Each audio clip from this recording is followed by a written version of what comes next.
Hello guys and welcome back again to my channel. Today's passage is about my city. So please listen carefully and answer the questions at the end of the passage. My city. My city is a busy and exciting place. There are tall buildings, wide streets, and lots of cars and buses. In the morning, people hurry to work or school.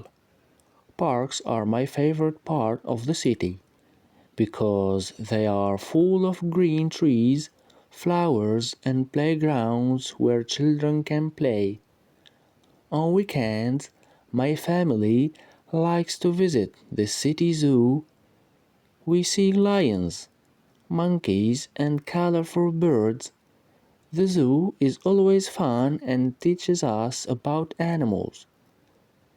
My city also has a big library where I borrow storybooks.